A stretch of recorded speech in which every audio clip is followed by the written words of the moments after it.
Hello all, कैसे हैं आप लोग। Welcome back to C S knowledge. आज देखिए, हमने रीजनिंग की पहली क्लास की थी, उसमें हमने रीजनिंग में एनालॉजी, क्लासिफिकेशन और वो सब चीज़ की थी। इसके बाद में अब हम करने वाले हैं उसी को कंटिन्यू करके आगे जो उसके बेस पे सवाल हैं वो कर रहे हैं।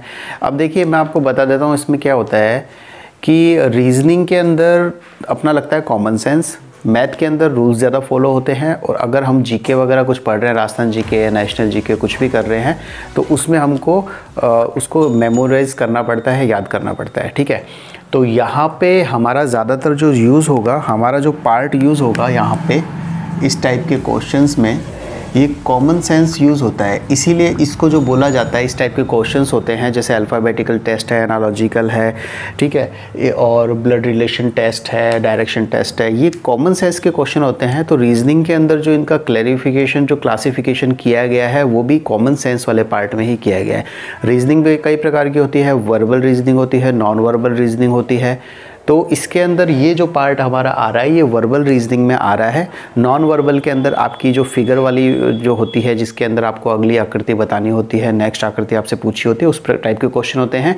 और जो आपका वर्बल रीजनिंग का ये हमारा कॉमन सेंस वाला जो पार्ट है, जिससे रिलेटेड हमारे आगे वाले एग्जाम्स में क्वेश्चन पूछे जाते हैं, रीजनिंग में क्वेश्चन पूछे ही जाते हैं। तो उसमें इसके अंदर रहता है आपका, जैसे मान लीजिए आपको चार कुछ शब्द दे दिए यहाँ पे, ठीक है, 8 अगला शब्द पूछ लिया यहाँ पे, ठीक है, या फिर उन्होंने ये पूछ लिया कि अगर हमने ये किया है 2 4 तो आगे क्या होगा, ठीक है, अगला वाला यहाँ पे पूछ लिया कि यहाँ पे क्या होगा। इसी प्रकार इसके अंदर जो हमारे पास में ये कोडिंग डिकोडिंग का भी होता है। कोडिंग डिकोडिंग भी कई प्रकार की होती है, वर्ड फॉर्मुलेशन वाली होती है, अल्फ़ाबेट टू नंबर्स होती है, अल्फ़ाबेट टू अल्फ़ाबेट होती है, वर्ड सब्स्टिट्यूशन कोड भी होते हैं। तो ठीक है, इसमें हम इसी को थोड़ा सा कंटिन्यू करते हैं। अब यहाँ पे जो क्वेश्चन, यहाँ पे मैंने कुछ क्वेश्चंस यहाँ पे लिखे हुए हैं, और ये क्वेश्चन आए हुए हैं, ठीक है, ये क्वेश्चन आए हुए हैं आपके पटवार प्री में आए हुए हैं, और इसी टाइप के आगे क्वेश्चन आने की संभावना है। तो हम एक बार देख लेते हैं कि किस टाइप के क्वेश्चन यहाँ पे दिए हुए हैं। ठीक है, तो इसमें देखिए आपको दे रखा है बेमेल बताइए, बेमेल आपको बताना है, और दे रखा है ऑप्शन दे रखा है फूल गोभी, गाजर, मशरूम और आलू। ये 4 दे रखे हैं, तो इसमें बेमेल कौन सा होगा, यहाँ पे आलू वाला बेमेल हो जाएगा। ठीक है, इसके बाद में अगला क्वेश्चन दे रखा है यहाँ पे पृथ्वी, चंद्रमा, मंगल और बुध, इसमें से कौन सा बेमेल होगा। इसमें से मतलब जो इनको मैच नहीं कर रहा है इस ग्रुप को, ये हो जाएगा आपका चंद्रमा वाला। ठीक है, क्यों होगा, चंद्रमा है आपका सैटेलाइट, ठीक है, और बाकी ये सब क्या हैं, आपके प्लैनेट्स हैं। ठीक है, और ये आपका फूल गोभी, कॉर्नफ्लावर, ये कैरेट, ये mushroom, and this is potato.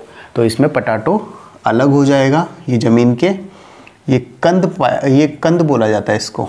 ठीक है, तो ये कंद है, इसलिए ये अलग हो जाएगा। इसके बाद में अगला प्रश्न यहाँ पे दे रखा हमको, यहाँ पे क्वेश्चन क्या कहता है, 5 आदमी दे रखे हैं, नाम है उनका ABCDE, 5 आदमी हैं। ठीक है, अब इसमें क्या पूछा गया है, इसमें आपसे ये पूछा गया है कि ये जो 5 आदमी है, इनमें से छोटा बड़ा कौन सा है, इसकी एक पर्टिकुलर लैंग्वेज दी हुई है, आपको उस लैंग्वेज को समझ कर उस प्रकार के सवाल को सॉल्व करना है। रीजनिंग में जो यहाँ पे पूछे जाते हैं, हमारे राजस्थान लेवल के एग्ज़ाम में जो पूछी जा रही है रीजनिंग, वो थोड़ी इजी लेवल की होती है, और जो बैंकिंग में रीजनिंग पूछी जाती है वो थोड़ी एडवांस लेवल की रीजनिंग पूछी जाती है। और इसमें ज़्यादा रूल्स वगैरह हम फॉलो नहीं करेंगे, हम क्वेश्चंस करेंगे, और रूल्स जहाँ पर अपीयर हो रहे हैं, जहाँ पर रूल्स की आवश्यकता होगी, वहाँ पर हम रूल्स भी डिस्कस करेंगे। तो पहले हम यहाँ पे ये जैसे सवाल करते हैं, इसमें देखिए आपको कोई ज़्यादा हार्ड रूल नहीं लगे हैं। ये क्वेश्चन है, सबसे पहले ये देखिए आपको क्वेश्चन दे रखा है, क्वेश्चन की यहाँ पे 3 कंडीशंस दे रखी है। आप समझिए, चीज़ों को समझ के करेंगे आराम से हो जाएगा। A is shorter than B, A के बारे में बता रखा है कि वो B से छोटा है, बट टॉलर देन E, लेकिन वो E से बड़ा है। ठीक है, वो B से तो छोटा है लेकिन E से बड़ा है। तो इसका हम बनाएंगे तो कैसे बनाएंगे, A छोटा है, ये सिंबल्स होते हैं, is greater than, is less than, equal to, not greater than and not equal, और ये सिंबल होता है आपका नॉट लेस देन और नॉट इक्वल। ठीक है, तो ये 5 प्रकार के सिंबल होते हैं बेसिकली। तो यहाँ पे दिया हुआ है A is shorter than B but taller than E। तो जो A है, A को ही पकड़ लेते हैं अपन यहाँ पे। A is shorter than B, ये लीजिए, ठीक है। B यहाँ पे बड़ा हो गया, A छोटा हो गया। इसके बारे में बता रखा है बट टॉलर देन E। तो ये जो बट लगा हुआ है, हिंदी में इसको बोलते हैं, जैसे मान लो हिंदी में अगर लैंग्वेज लिखी होगी तो A B से छोटा है, ठीक है, लेकिन E से बड़ा है। तो जो लेकिन वर्ड यूज़ हुआ है वो A के लिए यूज़ हुआ है। तो इसी प्रकार यहाँ पे तो A is shorter than B but taller than E, E से बड़ा है, ठीक है। ये एक इक्वेशन आ गई हमारे यहाँ पे। इसके बाद में दूसरी देखते हैं, C इज़ टॉलेस्ट। ये तो अपने आप में ही अलग है, C सबसे बड़ा है, तो C सबसे पहले आएगा यहाँ पे। उसके बाद में